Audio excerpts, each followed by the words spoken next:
3 दशक पहले कुशीनगर नगर में भगवान बुद्ध ने अपने शिष्यों को एक महत्वपूर्ण उपदेश दिया। एक सुनहरे समय के बारे में बताते हुए उन्होंने कहा, जीवन की यात्रा में संसार के सुख दुख से भरा हुआ है। बुद्ध ने एक सुंदर गाथा से दिखाया कि जीवन के सभी पहलुओं को स्वीकार करना ही मोक्ष का मार्ग है। एक समय की बात है, एक युवक ने बुद्ध से पूछा, कैसे हम अच्छे और सफल जीवन जी सकते हैं? भगवान ने हंसते हुए कहा, एक समझदार ब्राह्मण के बारे में सुनो।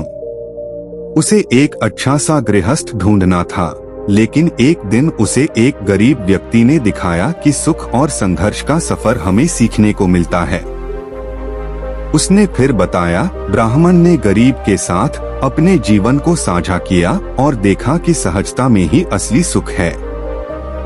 वह समझ गया कि जीवन का उद्दीपन साझा करने में ही उसका सार्थकता है। इस प्रेरणादायक कहानी से यह सीखने को मिलता है कि सफल और खुशहाल जीवन का रहस्य अपने अनुभवों को दूसरों के साथ साझा करने में है। भगवान बुद्ध का यह उपदेश हमें समझदारी और सामंजस्यपूर्ण जीवन की ओर प्रेरित करता है। इस युवक को सुनकर बुद्ध ने जीवन की महत्वपूर्ण बातें साझा की। उन्होंने कहा, जीवन एक अद्वितीय यात्रा है जो हमें अनगिनत अवसरों और परीक्षणों के सामना करने का अवसर देती है। जिस तरह से फूल और कांपी जड़ों के बीच से उगते हैं, हमें भी संघर्षों से गुजरकर स्वयं को पहचानने का सामर्थ्य होता है। वे आगे कहते हैं, सुख और दुख से संबंधित हमारी भावनाएं हमारे मन की स्थिति पर निर्भर करती हैं। हमें सीखना चाहिए कि चीजें अस्थायी हो सकती हैं, परंतु शांति और आत्मसमर्पण स्थायी होते हैं।